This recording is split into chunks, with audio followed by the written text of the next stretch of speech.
هنا مدرسة محمد صلى الله عليه وسلم. الجالس معنا فيها يجب ان يقدم التحية العاطرة المباركة للحبيب محمد. وتحيتنا اليك يا سيدي يا ابا القاسم يا رسول الله هي الصلاة والسلام عليك. معشر المسلمين الاعزاء، مع الدرس 83 بعد 100 من دروس المساء نلتقي مع سيد المرسلين وخاتم الانبياء محمد، وهو يقول لنا كلمة جامعة شافية كافية وافية. يقول: افضل ما قلته انا والنبيون قبلي لا اله الا الله. طيب، ده الايمان وده التوحيد. ما عدا ذلك من لم يقل لا اله الا الله مخلصا من قلبه فان الموقف حينئذ خطير وخطير. ومن هنا فان الله تبارك وتعالى امرنا ان نوحده. فما هو التوحيد؟ صل على النبي. خدوا بالكم يا رجال، اخطر قضية في العقيدة هي قضية التوحيد. ايه التوحيد؟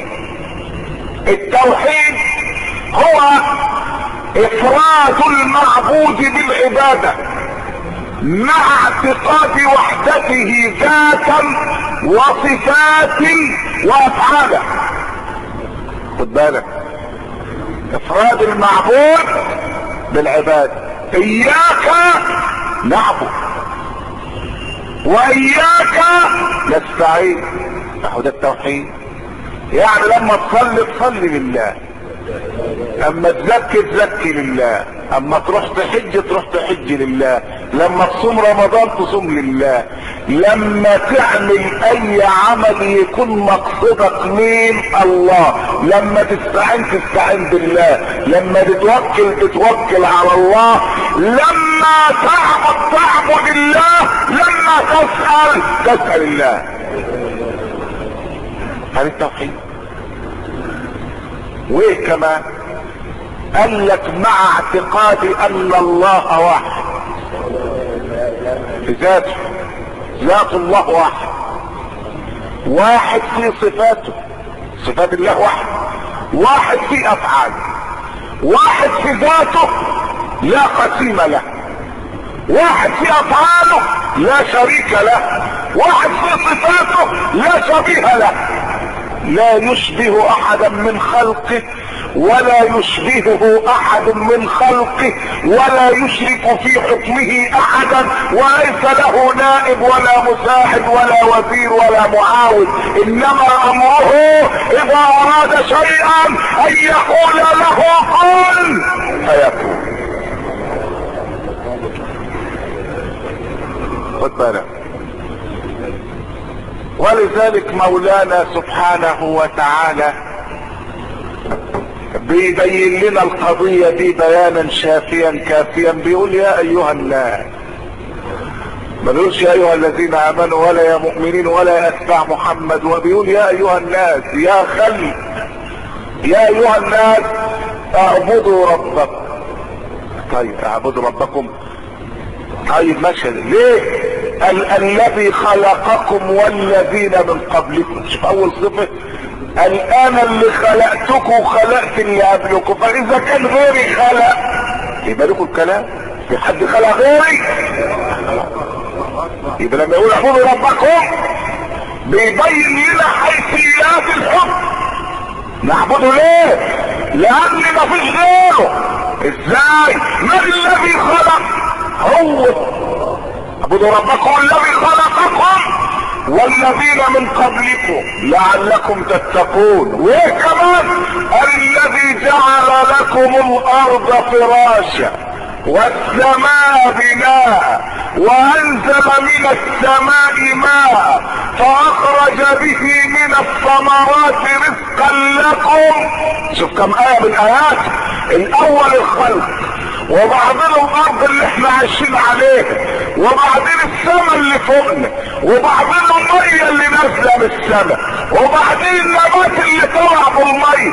هل هناك احد يقوى على فعل شيء من هذا؟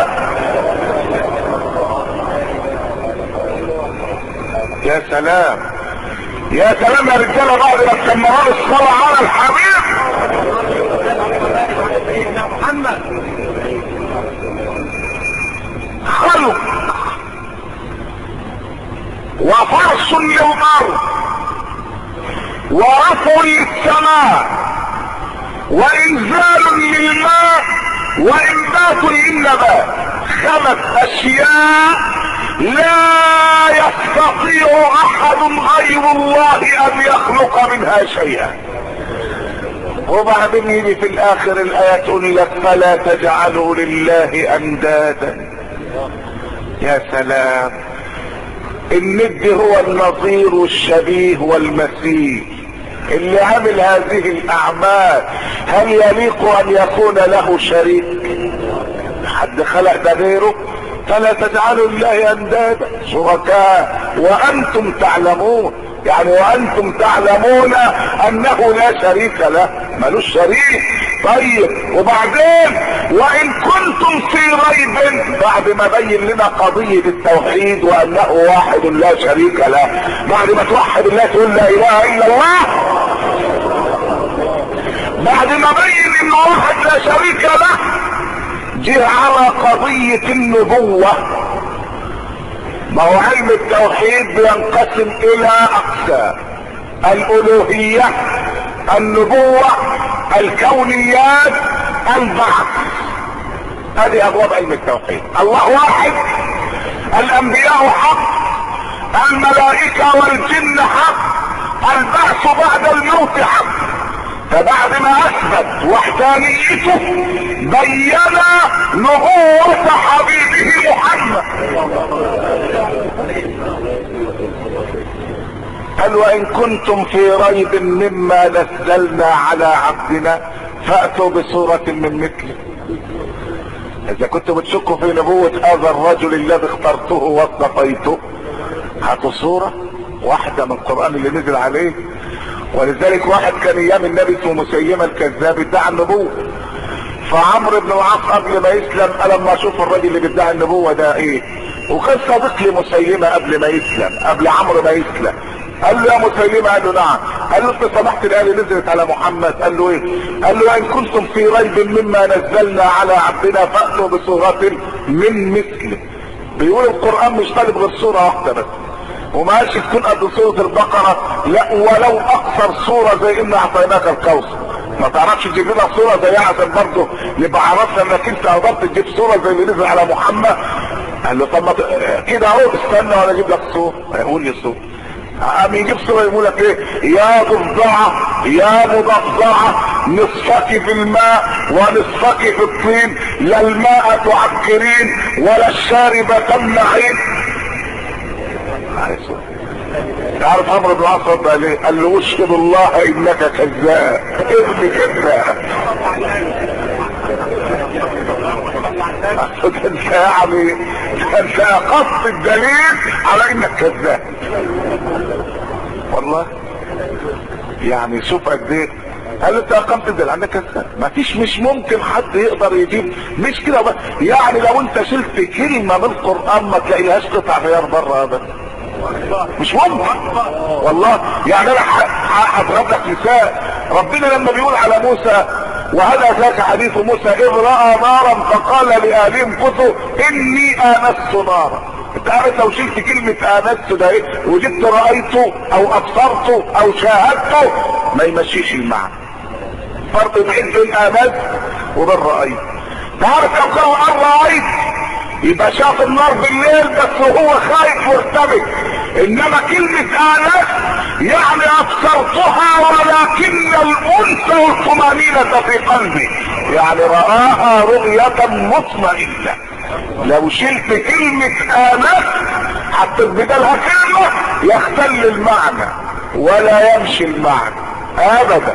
والبلاش تبص تلاقي ربنا سبحانه وتعالى يقول لك لفظ طحان فيه الألباب زي ايه؟ يقول لك كن لباس لكم وانتم لباس لهن. عصمة، كلمة لباس يعني عصمة ووقاية. لو شلت كلمة لباس لا يمكن هناك كلمة تؤدي نفس هذا المعنى، لا يمكن ابدا. فربنا انزل القرآن بألفاظه وكلماته وتركيباته بحيث لو نزع لفظ واحد لاختل البناء لانه كلام الله وليس كلام البشر.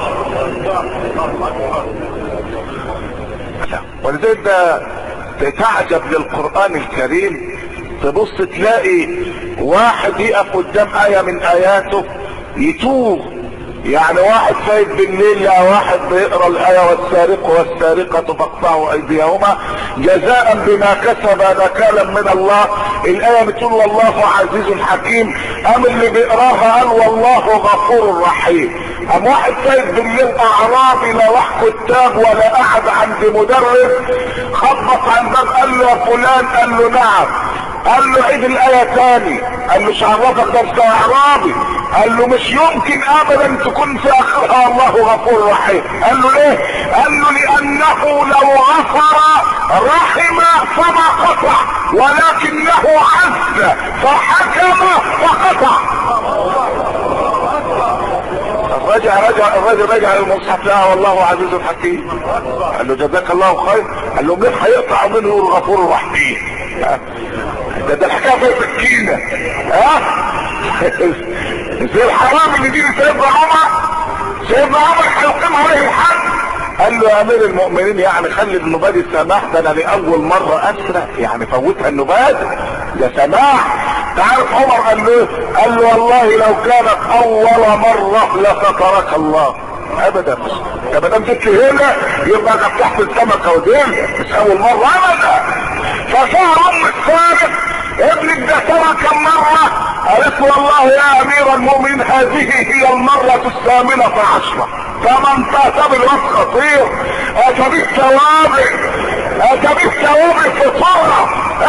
وحد الله لا اله الا الله. سمع الصلاة عن حبيب قلبك يطير.